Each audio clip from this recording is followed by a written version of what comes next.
Bueno, muy buenos días para todos.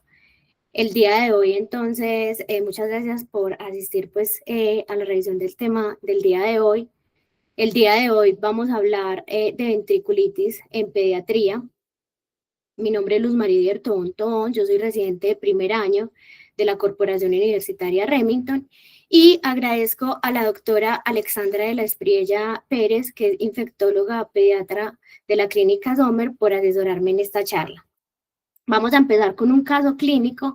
Les presentamos pues un recién nacido pretérmino que nació de 29 más 1 semanas con un peso de 1.490 gramos, peso pues adecuado para la gestacional. Desde el nacimiento cursó con un síndrome de dificultad respiratoria que fue manejado por una dosis de surfactante de intubación. También presentó pues un riesgo séptico porque la madre tenía cultivo positivo para estreptococo del grupo B, profilaxis pues inadecuada y el bebé estaba sintomático. Se le realizaron hemocultivos y los hemocultivos estaban negativos y la evolución fue favorable, por lo que completó pues como la estancia en la unidad de cuidados neonatales hasta el 18 de febrero, que se le dio egreso. El paciente reingresa el 20 de marzo derivado del plan canguro por aumento del perímetro cefálico. Aparte de eso, pues trae una ecografía cerebral donde se documenta una hidrocefalia comunicante, lo cual pues como motiva la valoración urgente por neurocirugía. Se le realiza un TAC de cráneo. El TAC de cráneo, como lo podemos ver, pues muestra como las flechas azules, una dilatación severa de los ventrículos laterales y del tercer ventrículo. Compatible con esa hidrocefalia comunicante, se observa además pues una atrofia difusa del parénquima cerebral, pero sin signos de hemorragia ni isquemia, y la fosa posterior pues es normal. Neurocirugía, entonces, con estos hallazgos de la tomografía y la ecografía, la conducta es con la colocación de una derivación ventriculoperitoneal con válvula programable por el grado de hidrocefalia y la progresión pues como clínica del paciente. El 27 de marzo, el paciente recibe pues la derivación ventriculoperitoneal programable. A los 3 días, es decir, el 30 de marzo, este paciente presenta hipoactividad y presenta apnea, lo que obligan pues como a realizar estudios infecciosos. En el líquido cefalorraquídeo, entonces, del 30 de marzo, vemos que hay una pleocitosis con los leucocitos de 3, una hipoglucorraquia de 29 miligramos decilitro, que es pues significativa, una proteinorraquia severa de 515 miligramos decilitro. El gran muestra unos leucocitos y bacilos escasos, hallazgos pues como compatibles con un líquido negativo, que es altamente susceptibles de infección. Y adicional a esto, en paralelo, se le habían tomado también urocultivos, y esos urocultivos con un crecimiento de Candida albicans, y los hemocultivos también positivos para Candida albicans. Con estos hallazgos se realiza pues una ecografía de abdomen total, en donde se muestra una dilatación pielocalicial grado 3, con hallazgos como muy sugestivos de unas bolas fúngicas más pielonefritis aguda bilateral, donde se le realiza y se le inicia manejo con fluconazol y cefepime. En este punto, entonces, los diagnósticos que tenemos de este paciente es el posoperatorio de la derivación ventriculoperitoneal que se realizó el 27 de marzo, una hidrocefalia comunicante, una posible ventriculitis asociada pues al sitio organoespacio operatorio, y una infección fúngica invasora por Candida albicans con unas bolas fúngicas renales bilaterales, una pielonefritis aguda con una insuficiencia renal pues secundaria a esto. El 1 de abril se le realiza control del líquido cefalorraquídeo, que sigue mostrando pleocitosis con los leucocitos de 38, a expensas de los polimorfonucleares un 67%, una hipoglucorraquia de 15 miligramos decilitro, proteinorraquia de 653 miligramos decilitro, y los hemocultivos del líquido cefalorraquídeo. Acá entonces ya tenemos que un crecimiento, se aísla Staphylococcus epidermidis, sensible a linezolid, adaptomicina y vancomicina, y ante esto pues inicia manejo con linezolid y cascofungina, manteniendo pues también la terapia que ya teníamos con el fluconazol. El 2 de abril también se le realiza, se le coloca pues el catete de diálisis peritoneal, y el 3 de abril se realizan las nefrostomías bilaterales por esa obstrucción renal por las bolas fúngicas. El 4 de abril los hemocultivos de control siguen siendo pues positivos para Candida albicans. La sensibilidad, ya tenemos entonces la sensibilidad de la MIC favorables para gluconazol, para anfotericina B y caspofungina, lo que nos permite pues como mantener ese esquema antifúngico dirigido. El 6 de abril el cultivo de la punta del catéter que se había también enviado de la derivación ventriculoperitoneal resulta negativo. El 8 de abril, infectología documenta una infección fúngica invasora por Candida albicans, con una fungemia persistente por esas bolas fúngicas renales y una ITU pues asociada, donde se confirma también además esa ventriculitis por Staphylococcus epidermidis, pues que se había aislado en el líquido cefalorraquídeo, ventriculitis posoperatoria de la derivación ventriculoperitoneal. El paciente presenta en este punto pues como una ligera mejoría de su cuadro clínico. El 11 de abril los hemocultivos ya son negativos. El 12 entonces se le hace control desde el líquido cefalorraquídeo, ese citoquímico, donde vemos una leucocitos de 18 con predominio de neutrófilos, glucosa de 9 miligramos de decilitro y las proteínas en 323. El cultivo es negativo. El 23 de abril el cultivo de líquido cefalorraquídeo sigue negativo. El citoquímico nos muestra un recuento, unos leucocitos de 268 con unos polimorfonucleares de 74, una glucosa de 12.8 y unas proteínas de 227. Ya el 29 de abril, infectología entonces concluye 4 puntos importantes: es que persisten esas bolas fúngicas renales activas. Aparece también, aparte de eso, una ITU por Klebsiella AMC positiva asociada al dispositivos, una ventriculitis por Staphylococcus epidermidis que ya fue tratada, pero pues todavía, como lo vimos, el líquido cefalorraquídeo continúa mostrando pues como todavía pleocitosis y leucorraquia, y existe una disfunción de las nefrostomías donde se presenta un urinoma izquierdo, lo que perpetúa como ese proceso obstructivo. Aparte de eso, la carga infecciosa. El 2 de mayo el líquido cefalorraquídeo muestra pues una mejoría notable con unos leucocitos de 3 y descenso significativo de las proteínas de 130. El 5 entonces, por recomendación de infectología, entonces se lleva a extracción de las bolas fúngicas renales y colocación de las nefrostomías izquierdas y drenaje del hematoma retroperitoneal. El 6 de mayo vemos que entonces se presenta por infectología infección fúngica invasora por cándida, que sigue pues activa a nivel renal, asociada a esas bolas fúngicas residuales. Posterior, una ITU por Klebsiella relacionada con los dispositivos urinarios y una ventriculitis por Staphylococcus epidermidis, que ya estaba siendo pues manejada y resuelta con una líquido cefalorraquídeo pues a la mejoría, y tras la evolución favorable y el control progresivo de las infecciones pues que teníamos, el paciente finalmente egresa el 23 de mayo. El reingreso se da el 7 de octubre, el paciente presenta un aumento de la presión de apertura de la derivación ventriculoperitoneal, se realiza ajuste de la válvula con buena evolución y el 10 de octubre se da nuevamente egreso. El 15 de octubre, entonces, el paciente reaparece con deterioro neurológico claro, se le realiza citoquímico del líquido cefalorraquídeo, donde muestra una pleocitosis con 35 leucocitos, con predominio de los neutrófilos de un 98% y una proteinorraquia extremadamente elevada, como lo vemos, 1878 miligramos de decilitro. La glucosa es de 57 miligramos de decilitro, que está pues en límites aceptables.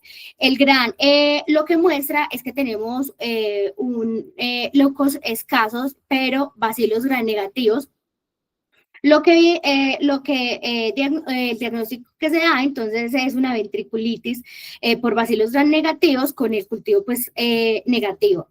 Se inicia tratamiento entonces dirigido con cefepime, se le realizan entonces controles de líquido cefalorraquídeo, en donde el 25 de octubre tenemos que el GRAN reporta artefactos bacilares, el cultivo es negativo y el líquido cefalorraquídeo muestra todavía la proteinorraquia de 775 miligramos de decilitro.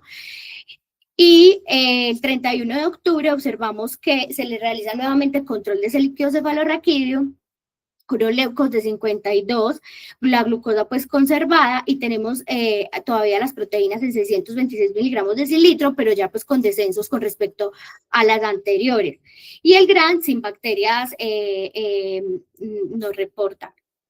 El 7 de noviembre el paciente presenta un nuevo deterioro clínico, se le realiza una resonancia donde se evidencia hidrocefalia septada, hematoras subdurales por su sobredrenaje, hallazgos pues como compatibles con la ventriculitis y un claro atrapiamiento ventricular, todos ellos signos de la disfunción del sistema de derivación de la derivación ventriculoperitoneal. Y el 10 de noviembre se realiza pues cirugía endoscópica con fenestración de los septos, resección de un material, porque reporta que se pudo visualizar material blanquecino de aspecto de esporas, y se le realiza un lavado intraventricular y la colocación de la derivación ventricular externa. Los cultivos, se realizan pues cultivos en este procedimiento, los cultivos del tejido intraventricular crece una candida albicans, el panfúngico, como lo vemos en la imagen, del líquido cefalorraquídeo es positivo, y tenemos un KOH que demuestra blastoconidias e hifas, lo que confirma una ventriculitis micótica por candida albicans. Y ya pues teníamos tratamiento. Del 16 al 20, el líquido cefalorraquídeo pues tiene una mejoría. Se le realiza también una resonancia por deterioro clínico de este paciente, y como vemos pues en las flechas de color amarillo se señala pues la dilatación del tercer ventrículo, que es indicativo como de la obstrucción y el mal drenaje. Las flechas de color naranja, entonces vemos la marcada unos higlomas subdurales que corresponden pues como a esas colecciones de líquido por alteración de la dinámica del líquido cefalorraquídeo, y las flechas de color verde pues destacan el realce ependimario, que es un hallazgo típico de la ventriculitis activa.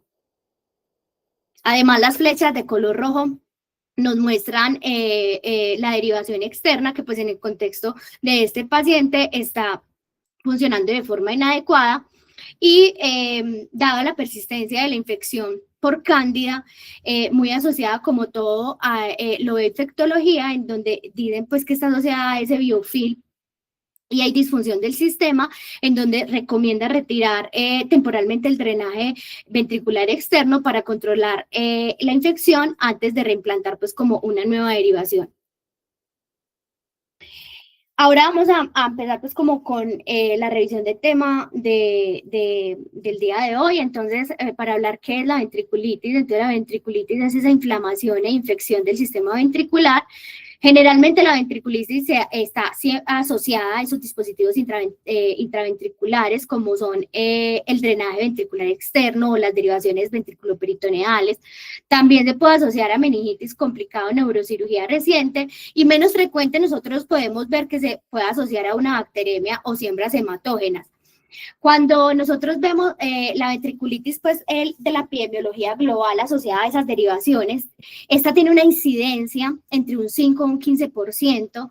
Cuando analizamos únicamente el periodo operatorio, la incidencia varía de un 2.8 a un 14%, y cuando los procedimientos de neurocirugía, se hace una neurocirugía pues como limpia, la infección ocurre entre un 2 a un 5% de esos casos. Tenemos factores de riesgo relacionados con el procedimiento y factores de riesgo relacionados con el paciente. Esos factores de riesgo relacionados con el procedimiento es una cirugía prolongada, las manipulaciones repetidas del dispositivo, que tengamos una técnica quirúrgica subóptima, las reintervenciones tempranas, que el paciente presente fuga del líquido cefalorraquídeo en el posoperatorio, y todos esos elementos pues facilitan la colonización y la formación de ese biofilms en las derivaciones.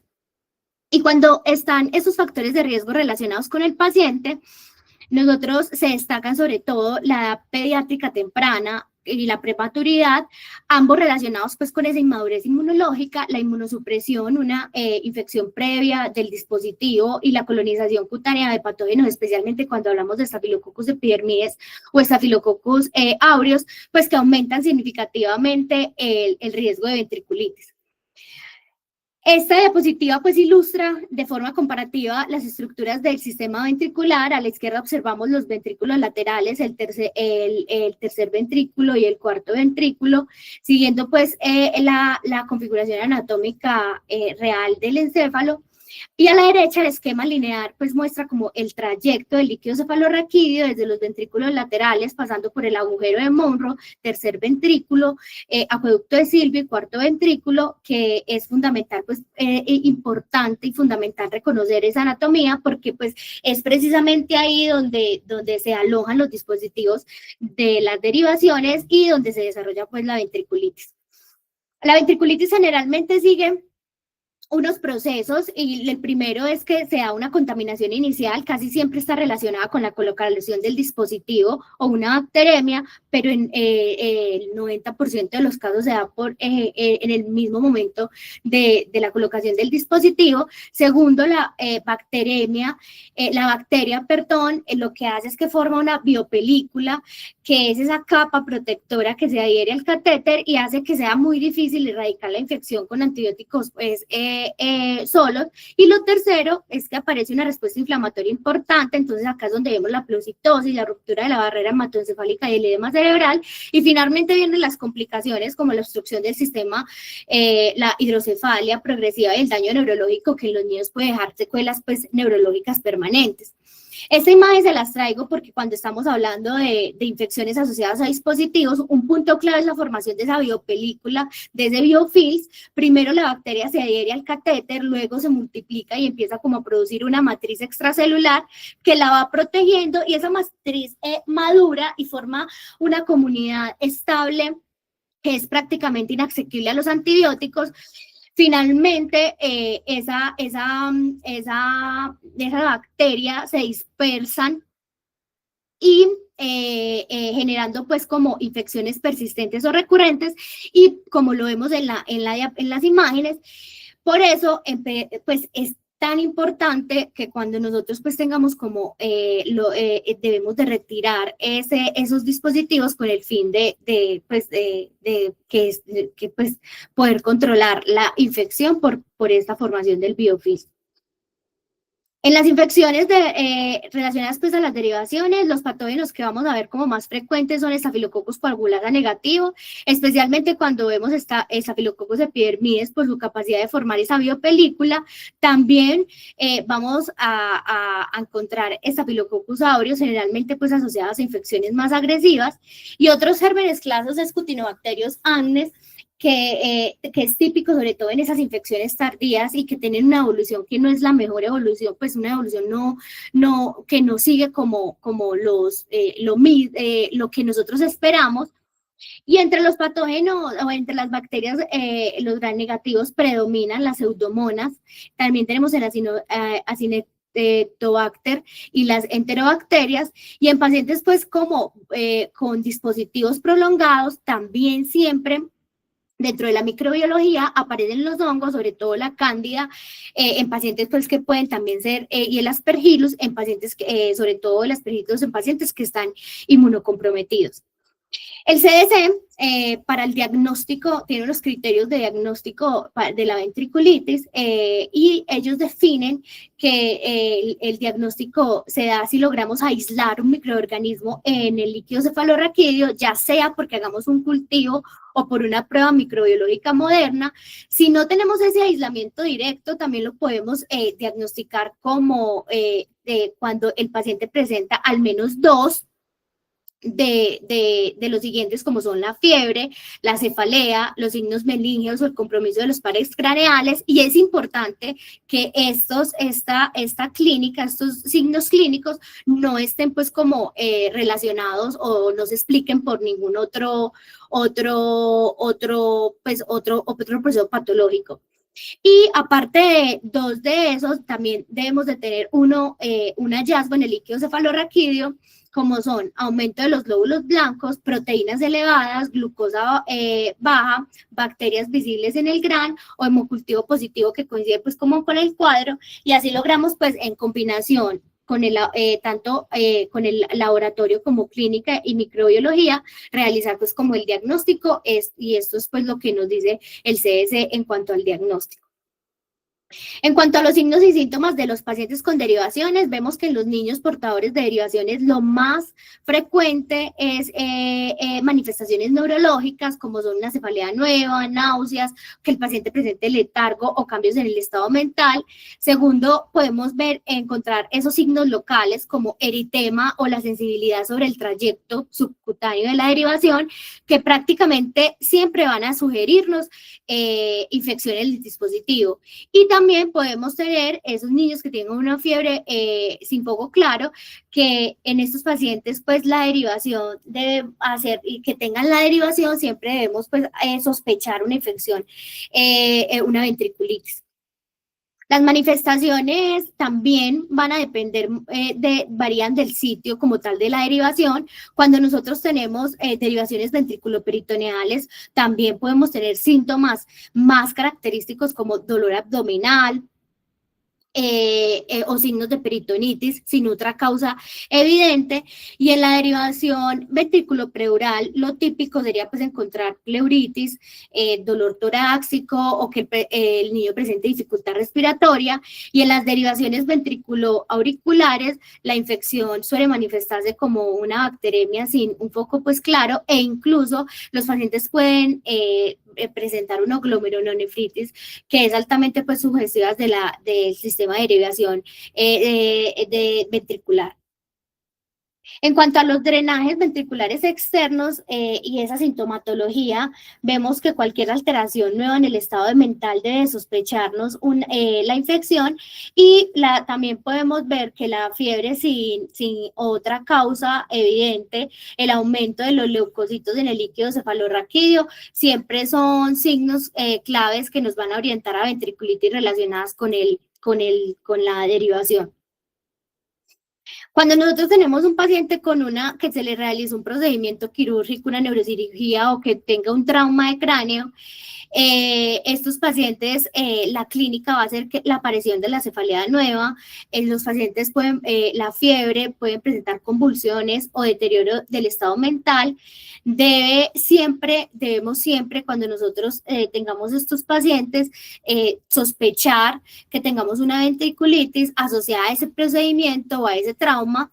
Y algo clave es que pues en este contexto, cuando tenemos pues el antecedente de la cirugía, siempre la fiebre sin otra causa debe considerarse infección, pues como de una infección del sistema nervioso central, hasta que no se demuestre pues como lo contrario.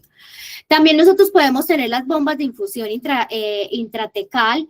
Estos pacientes, la presencia de fiebre nueva o que pues tenga un drenaje como tal en el sitio quirúrgico, es altamente sugestiva de infección del dispositivo y debe evaluarse siempre de inmediato.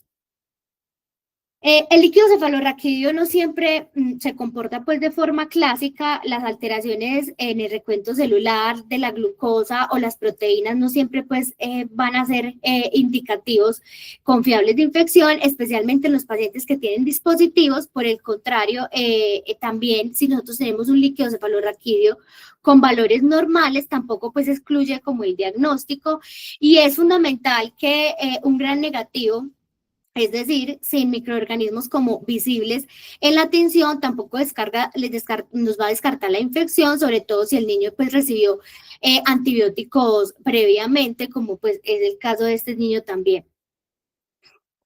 En cuanto a los criterios diagnósticos de los cultivos del líquido cefalorraquídeo, entonces confirmamos la infección cuando nosotros tenemos un crecimiento en una muestra pues bien tomada, o crece un microorganismo desde la derivación retirada, lo que demuestra pues la colonización del dispositivo, y si aparece el mismo germen en cultivos repetidos o se identifica más de un punto del sistema de derivación ventricular, la infección es pues prácticamente segura. temperatura. Además, tenemos que tener que el aislamiento por estafilococos aureus, cuando tenemos bacilos gram negativos o cuando tenemos hongos, siempre debemos de considerarlo como, pues, como una infección verdadera. ¿Y cuáles son que nos van a sugerir como tal la contaminación de los cultivos? Entonces, es, por ejemplo, cuando solo tenemos un cultivo positivo y el líquido cefalorraquídeo es completamente normal. También cuando aparecen cultivos que tengan crecimiento polimicrobianos en pacientes pues sin síntomas, o cuando se aísla un contaminante pues habitual, como por lo menos, como lo vemos, por ejemplo, Staphylococcus coagulata negativo en la piel, y este paciente pues no tenga pleocitosis en el líquido cefalorraquídeo. Siempre debemos pues interpretar con mucha cautela este crecimiento, y siempre pues basado en la clínica también del paciente.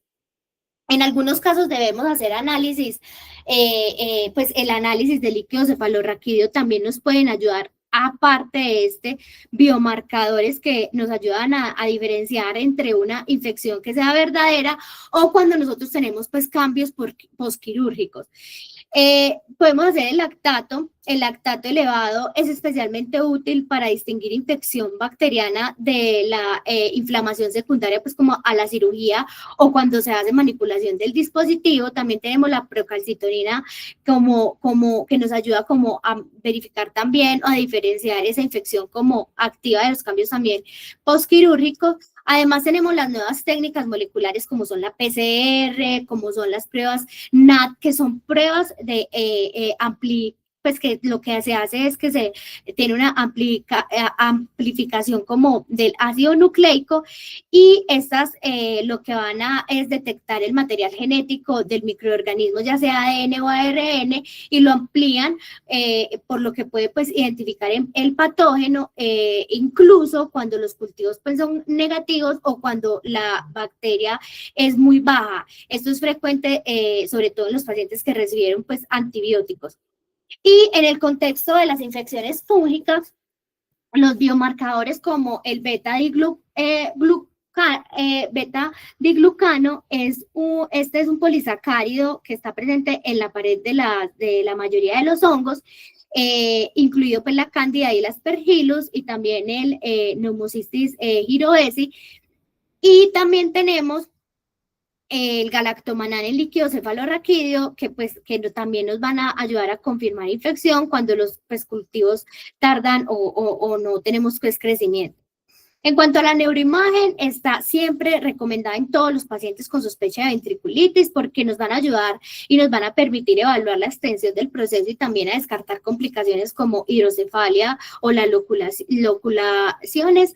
También la resonancia magnética con gadolinio junto con las secuencias de difusión, pues es la modalidad que se prefiere, porque esta ofrece mejor detalle para identificar la inflamación ventricular y los cambios meningeos.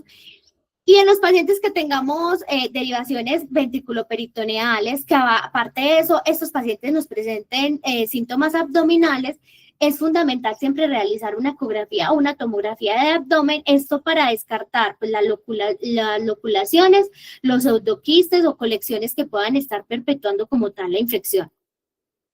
En cuanto al tratamiento pues, antimicrobiano empírico, en todo pues, paciente que se sospeche de ventriculitis asociada al dispositivo, el esquema empírico recomendado combina la vancomicina para cubrir estafilococos, especialmente estafilococos aureus y estafilococos coagulata negativo, junto con el betalactámico antipseudomónico como es el cefepime, la ceftazidina o el meropenem, según siempre la epidemiología local. La elección específica del betalactámico debe basarse siempre en perfiles de seguridad pues, del hospital. Por eso la recomendación es que siempre todos los hospitales pues sepan cuál es la resistencia de los bacilos gram negativos, porque esto va a variar según pues como el lugar en donde estemos.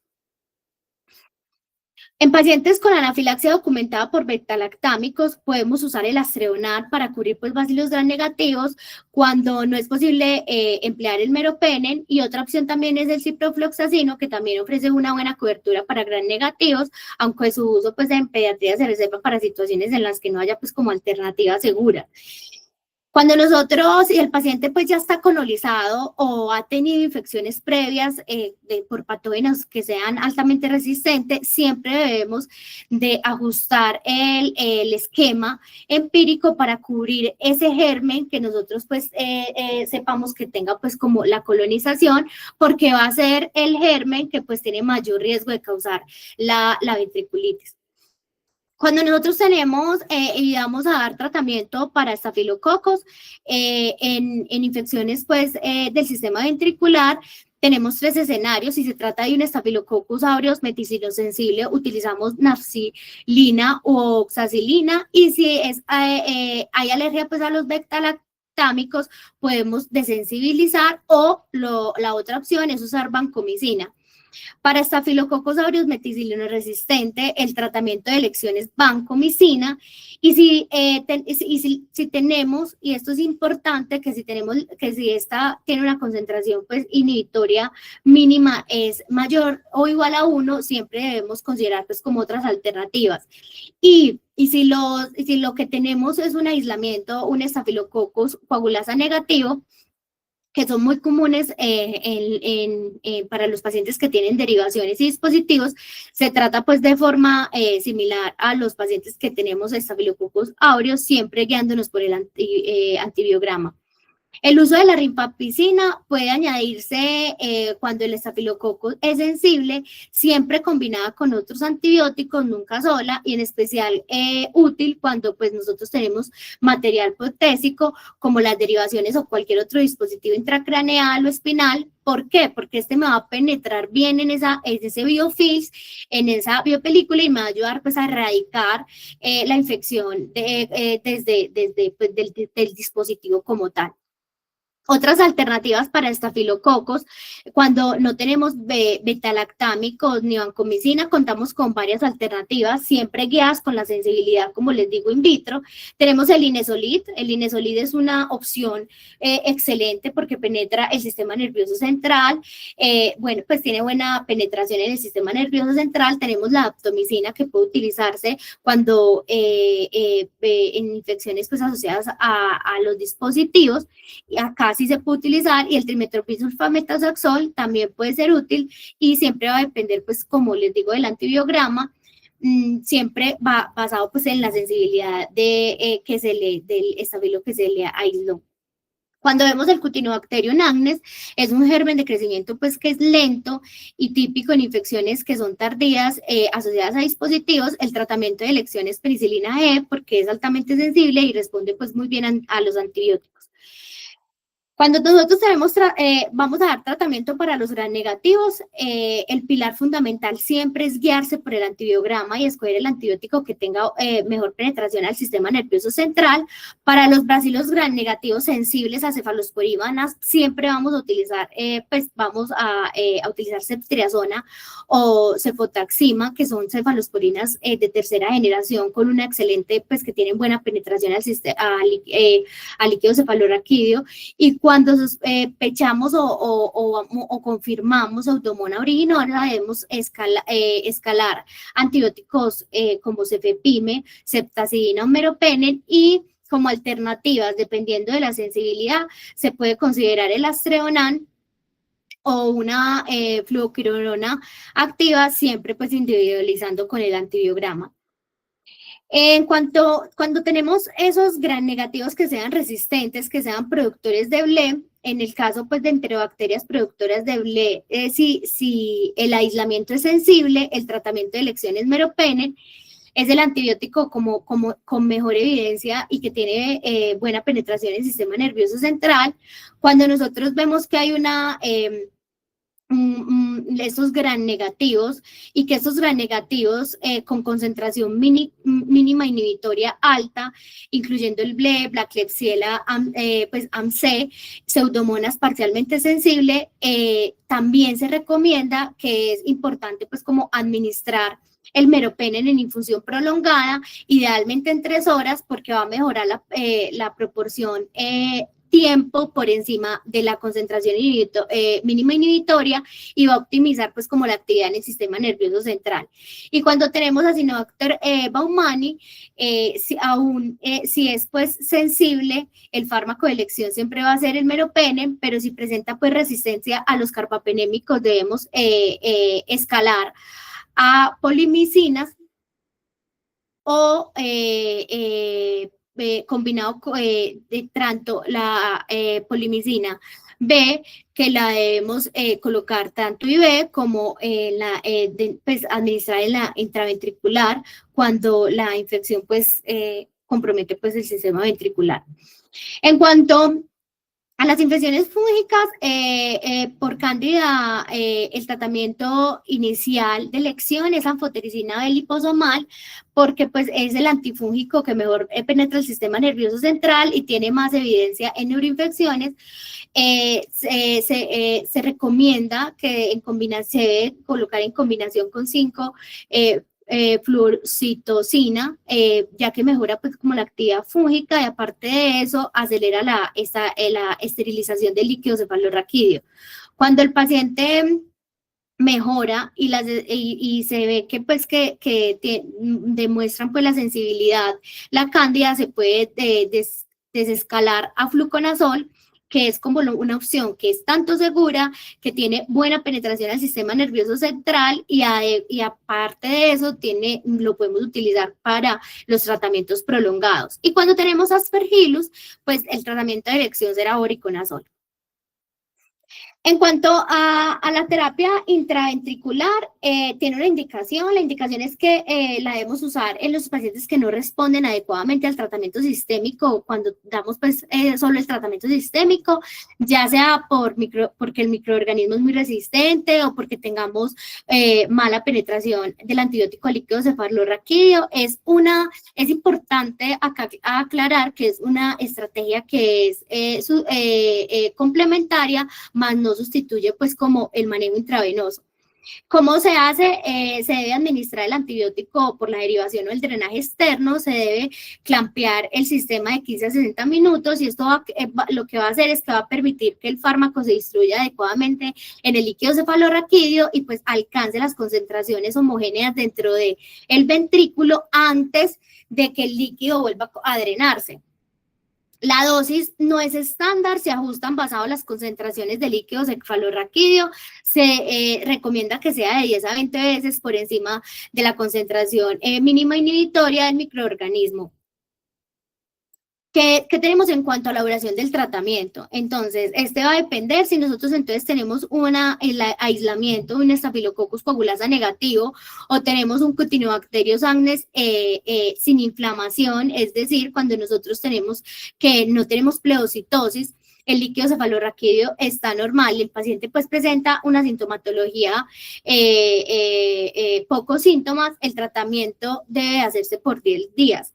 Pero si nosotros tenemos ese Staphylococcus coagulasa negativo y ese Cutinobacterium agnes, pero tenemos pleocitosis y el paciente tiene signos clínicos, síntomas y signos clínicos significativos, la recomendación es que la terapia debe prolongarse de 10 a 14 días. Y cuando tenemos Staphylococcus aureus o bacilos gram negativos, estas infecciones, pues la duración del tratamiento debe de hacer, la recomendación es que se haga pues también tratamiento de 10 a 14 días. Sin embargo, acá pues es importante que muchos expertos lo que recomiendan es considerar llevarlo hasta 21 días en los gram negativos, debido a que pues sabemos que los gram negativos tienen mayor virulencia y que pueden ser difíciles de que los cultivos se esterilicen, entonces por eso siempre debemos, pues ellos recomiendan llevarlo a 21 días. Cuando nosotros tenemos que los cultivos persisten, se mantienen positivos a lo largo del tratamiento, el tiempo total del antibiótico pues se debe calcular desde el último cultivo pues negativo. En este caso pues se debe entonces tomar los 14 días o los 10 días de acuerdo pues cuando se negativizó el cultivo. ¿Qué recomendaciones tenemos en cuanto al retiro de los dispositivos? Entonces tenemos que si tenemos derivaciones de líquidos cefalorraquídeo, es decir, tenemos esos chutes de líquidos cefalorraquídeo, siempre la recomendación estándar es retirar por completo toda la derivación. Luego, el paciente se le debe colocar un drenaje ventricular externo para mantener pues, el control del líquido y se inicia pues, la terapia por vía intravenosa. Y es importante acá aclararles que la mayoría de guías recomiendan no intentar salvar la derivación porque rara vez va a funcionar porque la como ya les había explicado, ese biofilms impide como la erradicación completa del microorganismo y los antibióticos no van a llegar ahí, entonces el paciente va a persistir con la ventriculitis. Cuando nosotros tenemos drenajes ventriculares externos, la recomendación es que también debe retirarse y reemplazarse. Estos dispositivos son particularmente susceptibles a la colonización y a la contaminación por manipulación, si no se retira pues como completa. Y en cuanto a las bombas de infusión intracraneal, también la recomendación es retirar toda la bomba y el catéter, porque estos acá se alojan pues hongos y bacterias dentro de esa biopelícula, por lo que debemos pues la recomendación siempre será retirarlos. ¿Cómo monitorizamos la respuesta para evaluar como que el paciente, si nos está respondiendo, pues va a ser que el paciente, esa monitorización clínica, que el paciente mejore el nivel de conciencia, que no esté convulsionando, que tenga estabilidad hemodinámica y que pues la clínica está hacia la mejoría. En cuanto a los cultivos, siempre cuando nosotros tenemos drenajes ventricular externo debemos realizar cultivos seriados de líquido cefalorraquídeo para confirmar pues la negativa, que se negativice. Esto es clave pues porque desde ahí se marca pues como el inicio de la terapia antibiótico y la duración total del tratamiento. Y si el paciente no mejora clínicamente o los parámetros como tal de esos líquidos cefalorraquídeo no se corrigen, se debe repetir pues como siempre muestras de líquido cefalorraquídeo porque nos va a permitir mirar si tenemos una nueva infección, si el drenaje está obstruido, si es necesario pues ajustar el antibiótico. Entonces esta es la recomendación. ¿Qué recomendaciones tenemos a los implantes? Entonces tenemos que, si nosotros tenemos, si la derivación pues aislamos Staphylococcus coagulasa negativos o Corynebacterius agnes, los criterios para volver a colocar el reimplante de la derivación es claro, debemos de tener el líquido cefalorraquídeo sin alteraciones, es decir, que no tenga pleocitosis o que sea mínima o ausente, que la glucosa sea normal y que las proteínas estén en descenso, y que el cultivo esté negativo por lo menos 48 horas después de haber retirado pues como del drenaje. Entonces aquí el tiempo que se puede reimplantar el chut es desde pues 3 días por retirada. Pero si tenemos entonces infecciones por Staphylococcus coagulasa negativo o Corynebacterius agnes con alteraciones pues como persistentes en el líquido cefalorraquídeo, pero cultivos negativos, se recomienda pues esperar al menos 7 días del inicio pues, del antibiótico antes de que lo reimplantemos. Y si los cultivos siguen positivos, siempre se debe mantener el antibiótico hasta pues, continuar la negativación, pues que se pongan negativos de 7 a 10 días consecutivos antes de pensar en reimplantarlo.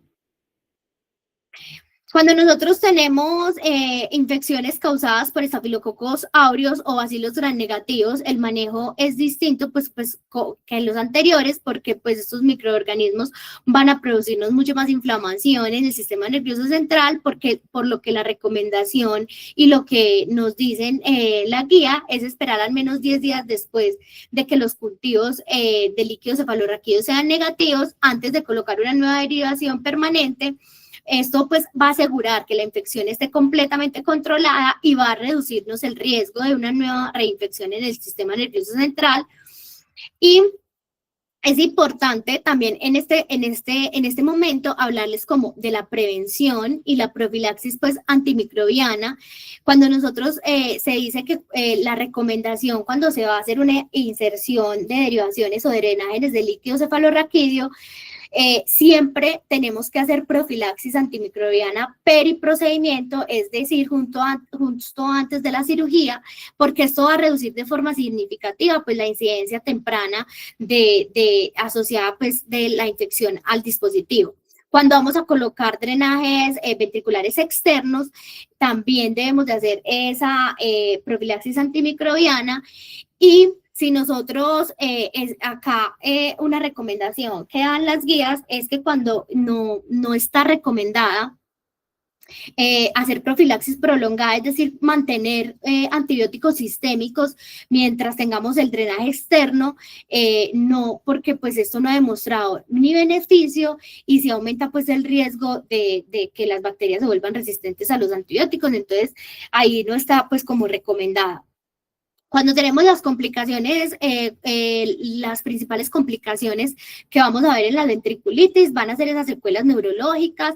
El niño puede presentar déficits cognitivos, epilepsias, parálisis cerebral, tenemos la hidrocefalia, tenemos los que puede presentar complicaciones como abscesos intracraneales o colecciones pues purulentas que requieran drenajes quirúrgicos. También tenemos que pues finalmente la mortalidad puede ser considerable, sobre todo cuando la infección es causada por bacilos gram-negativos resistentes o pseudomonas originosas o Acinetobacter baumannii, que son microorganismos que sabemos que se comportan agresivos, que son difíciles de erradicar, pues de controlar la infección y que tienen pues un pronóstico que no es desfavorable. Tenemos los pronósticos, cuáles son los factores pues del pronóstico, de buen pronóstico, cuando tenemos diagnóstico temprano, cuando retiramos oportunamente el dispositivo, cuando tenemos infección y buena respuesta pues a los antibióticos, cuando tenemos ausencia de las comorbilidades, y los factores de mal pronóstico es el retraso en el diagnóstico, infecciones por gram negativos o áureos, múltiples intervenciones, inmunosupresión o edad pediátrica temprana. Y este estudio se los traigo porque es una revisión sistémica y una guía pues como basada en la evidencia elaborada por un panel de neurocirugía y pediátrica e infectología.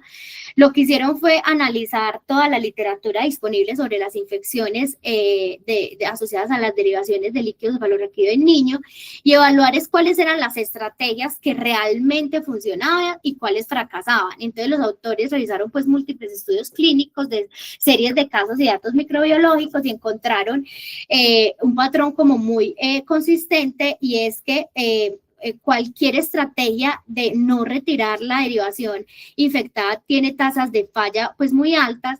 Esto se explica pues por la persistencia, como ya les había explicado, de ese biofilms, que hace que sea imposible penetrar los antibióticos ahí. Entonces ellos pues definitivamente recomiendan que se debe retirar. También demostraron que el retiro parcial, es decir, dejar un segmento del sistema como la válvula o un catéter distal, incrementa significativamente el riesgo de fracaso, pues que ese biofilm queda pues adherido a cualquier parte de esa derivación, lo que va a permitir como que la infección persista y recurra. Y finalmente, este estudio pues identifica pues también estrategias como que la mejor estrategia y lo que da mejores resultados son antibióticos sistémicos, retiro completo de la derivación infectada, instalación temporal de un drenaje ventricular externo y reimplantación posterior cuando el líquido esté estéril. No existe un día exacto como para reimplantar la derivación. La recomendación central que ellos hacen es hacerlo solo cuando el líquido cefalorraquídeo esté estéril y con clara mejoría del citoquímico. Como ya les había nombrado, pues ellos siguen usando los tiempos aproximados de acuerdo al microorganismo. Y este artículo también se los quiero traer porque es un estudio que se hizo multicéntrico retrospectivo realizado en niños con infecciones de ventriculitis pues con derivación. Y ellos evaluaron dos aspectos claves, que es la duración del tratamiento antibiótico y el momento más seguro para reimplantar la derivación. Y ellos encontraron que la mayoría de lugares que ellos evaluaron, que la mayoría pues retiraba la derivación en un 94% ajustaba pues como a las estrategias, que también observaron que en la práctica real los clínicos suelen esperar los cultivos negativos y la mejoría del citoquímico cefalorraquídeo antes de reimplantarse. Y respecto al tiempo, lo que vieron ellos es que la mayoría esperaban de 10 a 20 días, algo pues más tardío de lo que recomiendan, pues como las días como ya lo vemos. Y finalmente el estudio lo que dice es que confirmas que no hay un día exacto ideal como para retirarlo y que siempre va a estar disponible para tomar decisiones seguras en cuanto a definir cuando los dispositivos, pues cuando estemos con los cultivos negativos para volver a pues como a replantar. Esto era todo lo que tenía como para el día de hoy. No sé si la doctora Alexandra nos quiera completar. Sí, muy buenos días a todos. Primero que todo, Luz, pues darte las gracias por ilustrarnos con respecto al tema. Sí, Angie levantó la mano. Adelante, Angie. Hola, bueno, ¿cómo están? Bueno, muchas gracias por realizar la revisión, que es de un tema que nosotros tenemos como muy frecuente acá en hospitalización y en urgencias pediátricas. En cuanto a la revisión, sí quiero hacer como énfasis en algunas cositas. Creo que el caso clínico yo hubiera podido resumir un poquito mejor, si bien es muy importante como todos los antecedentes que tiene el paciente que aún continúa hospitalizado con nosotros, si se hubiera podido dar un poquito más de orden como en cuanto a la descripción de los antecedentes y a no estar repitiendo como tantas veces las mismas cosas. De todas formas, eso se iba a llegar a un solo camino, que era como la persistencia de la infección por hongo en el sistema nervioso central y por eso se pudo haber hecho mejor. Lo otro es que cuando nosotros estamos utilizando imágenes, las imágenes son para interactuar con el público y con las personas quienes estamos viendo. Y si las vamos a poner, debemos asegurarnos muy bien qué es lo que estamos mostrando. No simplemente señalar como con flechas, ni decir es que se ve unos higromas. Incluso en un corte que donde no estamos señalando ni la estructura, ni es como la mejor forma de visualizar como todas las manifestaciones y las alteraciones.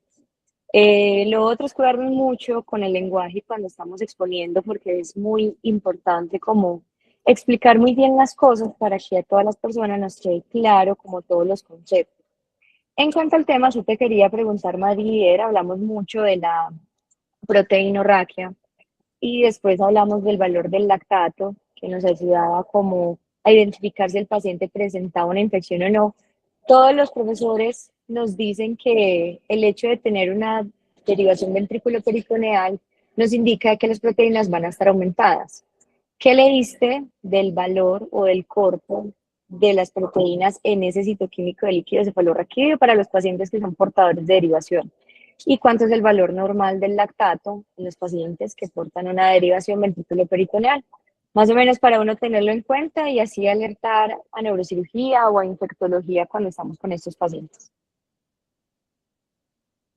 Pues el valor de las proteínas es que puede llegar pues hasta 200 miligramos de decilitro y que cuando ya vamos a hablar pues como de la proteinorraquia, cuando estamos mayor de 300 pues nos pueden superar los 300, especialmente pues con clínica y que sospechamos pues ahí pues sería como el valor y lo que leí.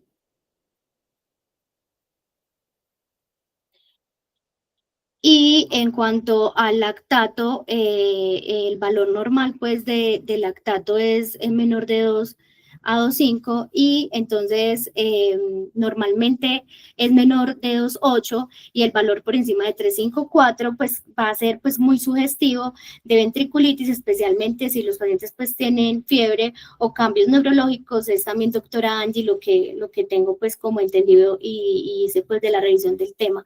No sé si alguien más tiene algo diferente.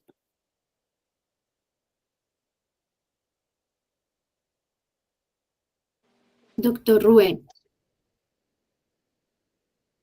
Buenos días, yo soy el involucrado ahí dentro de probablemente el factor más importante dentro de los factores de riesgo relacionados a la ventriculitis.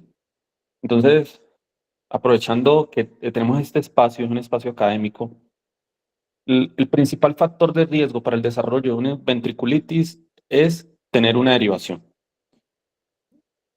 Eso hay que hacerle énfasis porque ustedes ven que nosotros generalmente tratamos de ganar un poco más de tiempo con los pacientes pretérminos que pesan menos de 2 kilos para poder nosotros implantarle una derivación. Esos son los factores de riesgo relacionados con el paciente. El estancia de genusis prolongada, infecciones sistémicas, compromisos sistémicos no controlados. Todos estos suman factores de riesgo que nos hacen a nosotros tomar decisiones un poco más tardías en el implante de la derivación ventriculoperitoneal. Es quizá la infección del sistema nervioso más difícil de tratar. ¿Por qué? Porque los ventrículos alojan los plexos coroideos y en general las bacterias hacen biopelículas sobre esto. Entonces, ustedes ya entienden por qué nosotros tratamos siempre de como que de pronto prolongar el espacio para poder implantarlo, hasta ganar un poquito más de peso. Eso por un lado. Hay complicaciones relacionadas a la ventriculitis, como le ocurrió a este paciente, y es las ventriculitis septadas o los ventrículos septados o los múltiples quistes dentro de los ventrículos. Esto es extremadamente difícil de tratar, pues incluso tenemos que aceptarlos, tenemos que romper los septos, tenemos que lavar en múltiples ocasiones y estos pacientes con cada intervención, con cada anestesia, todos los estudios muestran que empiezan a deteriorar su nivel cognitivo y eso es una de las principales causas del deterioro cognitivo infeccioso en los pacientes en pediatría. Con respecto a los niveles, pues son muy bien los que dijiste. Y lo otro es siempre tratar de buscar otra causa de infección antes de pensar en una ventriculitis en un paciente que llegue con fiebre y un implante de una derivación. Es muy frecuente que nosotros nos encontremos con síntomas respiratorios y que nos llamen porque sospechan que tienen una ventriculitis. El solo hecho de hacer una punción lumbar, una punción del reservorio, una punción ventricular puede aumentar el riesgo de generar ventriculitis. Entonces, siempre tratemos de que sea la última opción dentro de todo nuestro esquema pronóstico, dentro de nuestro protocolo de diagnóstico de los pacientes con fiebre en urgencias. ¿Qué más les iba a contar de esto? Me pareció un poco extensa la revisión. Bueno, nosotros somos quirúrgicos. Usualmente hacemos revisiones un poco más cortas, dejamos un espacio para la discusión. Y más en estos casos que intervienen tantas especialidades. ¿Qué más? Bueno, dentro del manejo de la ventriculitis, tenemos nosotros que hay unos protocolos que existen y que son claros, pero se tienen que analizar de acuerdo al paciente. Por ejemplo, llega un paciente con una ventriculitis, aislamos el microorganismo en el líquido y la derivación ventricular está presente. Pues la derivación ventricular está funcional. ¿Qué hacemos o qué dicen los protocolos? Retirar de forma inmediata la derivación ventriculoperitoneal. ¿Por qué? Porque esto perpetúa la infección y no nos permite darle un tratamiento. Pero lo que sí sabemos es que uno de los factores de riesgo relacionados a la hidrocefalia septada es las múltiples intervenciones ventriculares. Luego entonces se están adaptando protocolos poco más en grandes ciudades y pues en grandes grupos de estudio y es tratar de negativizar la muestra del líquido cefalorraquídeo antes de hacer un nuevo implante con el cual eliminamos la biopelícula. ¿Qué quiere decir esto? Se inicia el tratamiento antibiótico para el niño o el paciente, y posterior a negativizar la muestra se le cambia la derivación a otra derivación externa, se le continúa el tratamiento antibiótico tomando como cero el cambio de la derivación, y ahí ahorita sí se puede reimplantar cuando determinemos de acuerdo al tipo de microorganismo. No sé si me hice entender este último caso, porque es bastante repetitivo que nos digan, vea, la derivación está funcional, pero está infectada. Sí, se va a retirar, no hay duda, no se puede dejar la derivación en este sentido.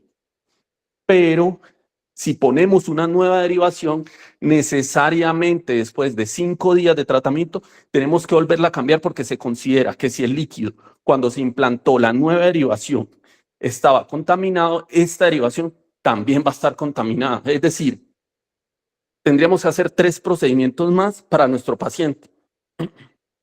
Entonces, sería evaluar esta nueva propuesta de manejo. ¿Y qué más? Los gram negativos. Bueno, hemos visto que usualmente las infecciones en el sistema nervioso en general, después posquirúrgicas, tienen tanto gram negativos como positivos. En una serie de casos el 59%, en otras son 50-60, 50-50, en otras 60-40. Entonces, yo les sugiero que siempre en el antibiótico empírico cubran gram negativos y gram positivos, y usualmente el gram negativo que se está asociando a estos pacientes, tanto en adultos como en niños, es la pseudomona. Entonces siempre cubrir pseudomona. Y ya, ¿qué otra cosita de pronto podríamos discutir? Doc, yo tengo una pregunta, pues realmente varias. La primera es, ¿con qué valor de proteínas se considera que se puede tapar una derivación? Tanto la derivación ventriculoperitoneal como la externa. La otra que quería saber era en qué casos, por ejemplo, con este paciente que tenía un líquido blanquecino y en la paciente que nosotros tuvimos con listeria, en qué casos se debe hacer lavados ventriculares, incluso en los pacientes de hemorragias de alto grado, antes de que empiecen a dilatar los ventrículos, ¿tendría algún tipo de indicación? Muchas gracias. Muy buena pregunta. Entonces, Ay, los pacientes Doc, y la última, perdón, eran 3.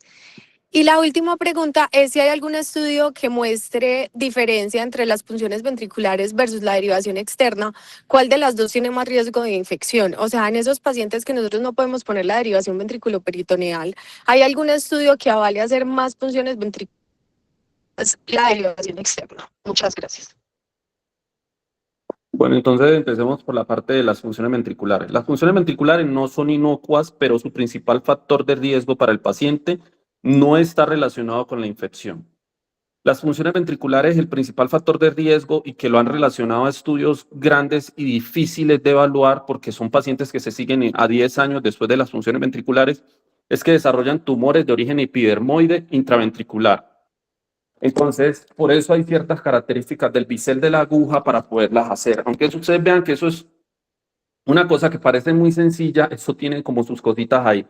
Entonces se considera que no debe ser biselada, se considera que debe ser punta redonda. Pues es muchas cosas que se relacionan a funciones ventriculares, pero no se relacionan con el proceso infeccioso. El principal factor de riesgo relacionado a la derivación ventricular infeccioso es el tiempo de uso de la derivación y el tiempo de recambio. Es decir, todos los estudios apuntan a que los pacientes que llevan más de 5 días, la probabilidad de infectarse sube al 46%. Antes es del 8%. Después de 7 días, incluso puede aumentarse hasta el 80%. Entonces, las derivaciones ventriculares sí son mucho más propensas a la infección que una punción ventricular. Por eso nosotros decidimos, bajo ciertas circunstancias, utilizar mejor las punciones ventriculares que utilizar una derivación ventricular externa, porque aunque a nosotros nos evite trabajo de ir a ver el niño todos los días y estar pendiente de la cabecita, el hecho de una infección ventricular en un bebé es una catástrofe. Como les digo, la principal factor de riesgo para el déficit cognitivo relacionado a procesos infecciosos es una infección ventricular. Entonces, es como tirarnos la vida al niño. Eso por este lado. Si sopesamos los dos, conclusión, funciones ventriculares hasta que el niño gane el suficiente peso y nosotros estemos de pronto más seguros para evitarle al niño una complicación infecciosa. Ahorita, las otras dos preguntas, es que ando por acá trotando. La pregunta es, ¿cuáles eran las otras? Lo de las proteínas, doctor. Bueno, proteínas como factor de riesgo para colapso de la derivación se consideran por encima de 1000. Es un alto riesgo de falla, se ha demostrado en múltiples estudios a los 21 días de haberse implantado. Entonces, proteínas por encima de 1000, no. Lo otro es que estamos viendo que ha aumentado el uso de un catéter de derivación que es impregnado de antibióticos. Cuando salió, eso se hizo el boom, salieron muchísimos estudios que nos decían, vea, este es el catéter diseñado para esto, implantémoslo a todos los niños y les va a ir súper bien.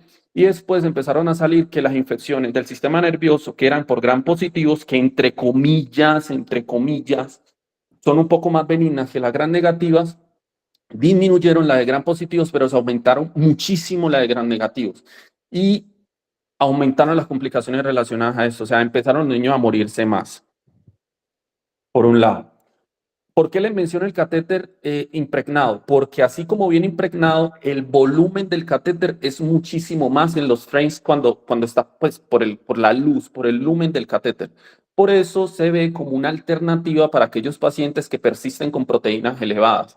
Lo usual es que si un paciente persiste con proteínas elevadas, no se ha controlado el foco. Entonces, lo ideal es no implantarle una derivación ventriculoperitoneal. Pero si ya toca, porque ya lleva mucho tiempo y ya el foco se descartó que no estuviera controlado, es una buena opción porque el espacio de la luz de estos catéteres es un poquito mayor. ¿Y cuál es la otra?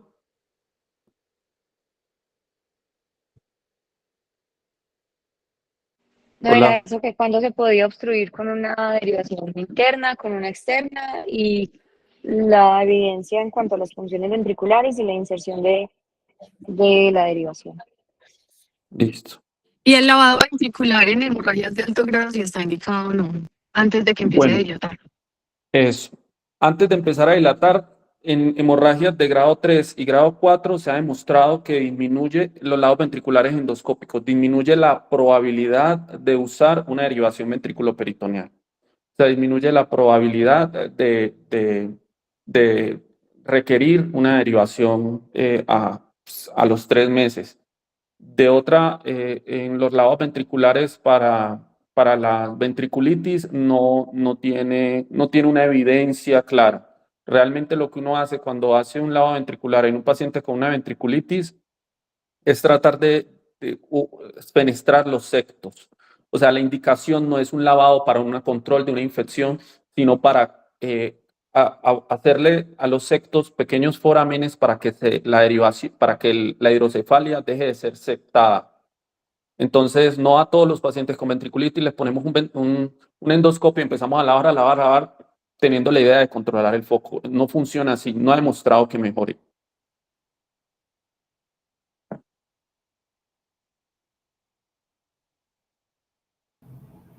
Muchas gracias, doctor. Muchas gracias. ¿Alguien más quisiera opinar, preguntar? Doc, tenemos unas preguntas acá en el chat de Sergio que no le envían, pero a nosotros sí nos aparecen.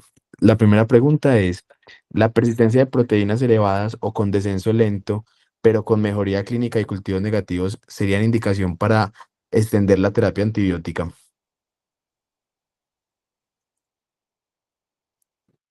En eso nos puede ayudar mucho la doctora infectóloga pediátrica, pero realmente no se considera un factor relacionado con una falla terapéutica. Los factores relacionados con falla terapéutica es persistencia de los cultivos positivos, el paciente persistencia de síntomas generales como infección, déficit cognitivo, pues, o algún tipo relacionado con algún déficit, en cuanto a su funcionalidad en el sistema nervioso central. Pero las proteínas elevadas no se consideran un factor relacionado a esto. Y lo otro es que hay un tema muy complejo y es la hidrocefalia, o sea, es la hidrocefalia relacionada al paciente, la hidrocefalia relacionada al paciente neonatal y la hidrocefalia adquirida.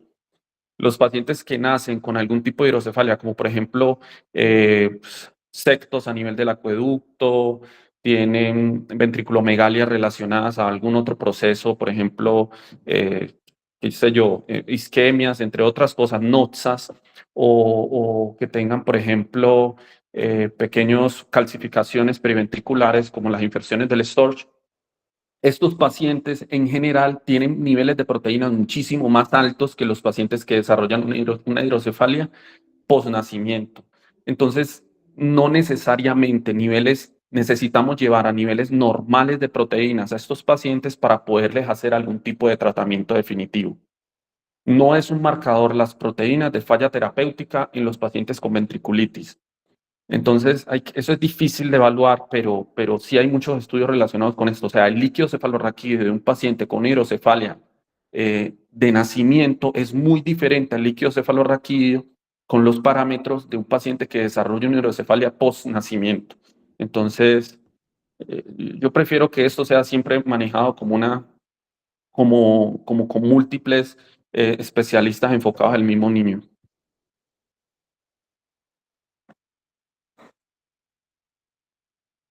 Gracias, doctor.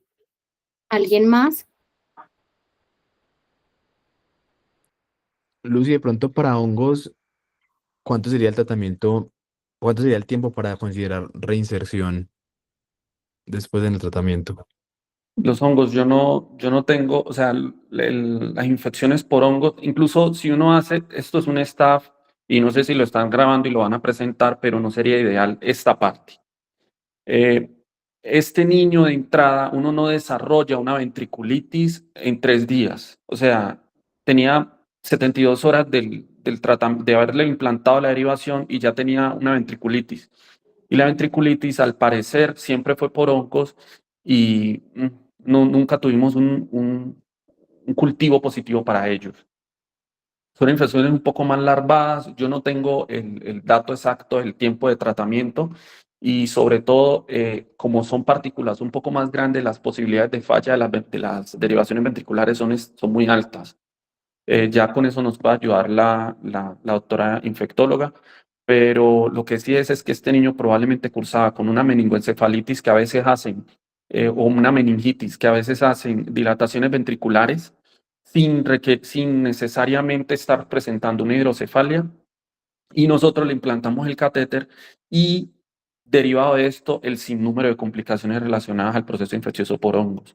Yo pienso que siempre el niño tuvo una infección por hongos y nosotros, y más allá que una derivación. Por eso es que hay que ser tan cuidadosos en el momento de tomar la decisión de implantarle un catéter a un niño y descartar todas las otras causas que pueden tener dilataciones ventriculares. Lo que yo tengo entendido es que el tratamiento, pues cuando se da por hongo, es mínimo 6 semanas. Generalmente se da 6 a 12 semanas para lograr pues como los cultivos negativos y pues si hay mejoría pues como en la neuroimagen. No sé si la doctora Alexandra nos quiera pues también aclarar. Sí, de acuerdo. Yo también de acuerdo con el neurocirujano. Creo que este niño tuvo una ventriculitis por hongos previa parcialmente tratada. Creo que el foco de entrada lo más probable es que haya sido renal. Todos vimos que tenía bolas fúngicas y que, como lo explicó muy bien Luz acerca del biofilm que hacen este tipo de gérmenes, posiblemente Candida albicans se adhirió a algún, no estamos diciendo que a la válvula, pero sí algún dispositivo que el paciente pudo haber tenido en ese momento. Ahí empezó a formar el biofilm y luego pasó al sistema nervioso central, ¿no? Una infección larvada. De hecho, en los cultivos donde creció ahorita el germen, no fue en los cultivos convencionales, sino en el hemocultivo del tejido como tal. Entonces, de pronto el aislamiento en ese momento que tuvo la ventriculitis previa del hongo, posiblemente el aislamiento no se dio debido a de pronto los métodos de diagnóstico de cultivos microbiológicos que se utilizaron en ese momento en el laboratorio de microbiología, ¿no? Porque de pronto no se sospechaba en ese momento una infección por hongos a nivel del sistema nervioso central. Entonces de pronto no fue cultivado en el medio adecuado, no fue cultivado en el agar dirigido para hongos. El tratamiento para ventriculitis por hongo, yo creo que esto es un círculo vicioso.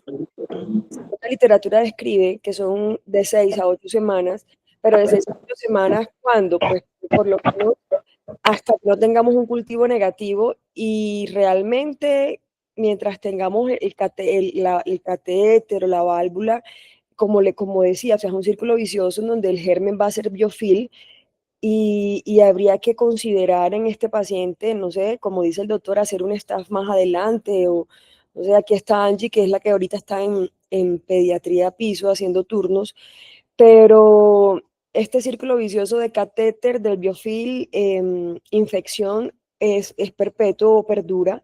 Entonces habría que considerar la posibilidad de retirar ese dispositivo en donde está el biofil, porque es que allí en el biofil no penetra el antimicótico, no penetra el antibiótico, y si no retiramos el inóculo, pues muy posiblemente el antibiótico o el antifúngico pues no va a actuar y se perpetúa la infección. Pero la literatura describe que de 6 a 8 semanas el tratamiento, siempre y cuando la clínica sea hacia la mejoría y tengamos cultivos negativos.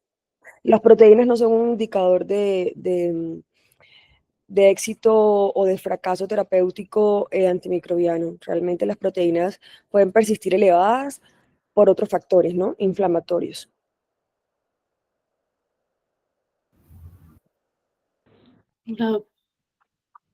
Angie. Hola, buenos días, Luz Mari. Muchas gracias por la presentación. No, pues es como una pregunta para la doctora Lisandra. Doc, ¿cómo considero de pronto valores, entre comillas, por decir, normales en un egreso seguro de un paciente que ya fue internalizado, la derivación? Porque tengo entendido que, exacto, la pleocitosis y la hipoglucorraquia pueden persistir en estos pacientes.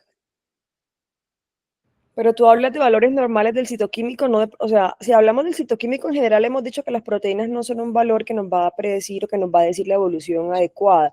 Pero sí tenemos que tener en cuenta si la hipoglucorraquia y la pleocitosis, más que todo la hipoglucorraquia, es uno de los factores que me determina que posiblemente todavía no he tenido un control infeccioso, ¿no? Aunque tengamos cultivos negativos. Y eso lo dicen las guías ICSA, yo creo que Luz lo mostró en una de las diapositivas.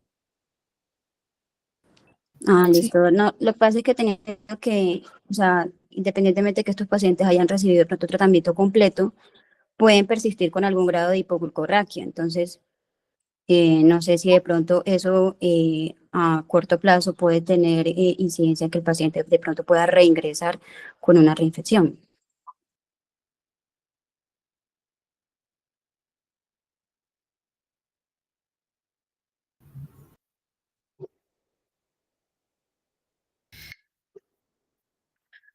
Bueno, ¿alguien más desea pues como preguntar?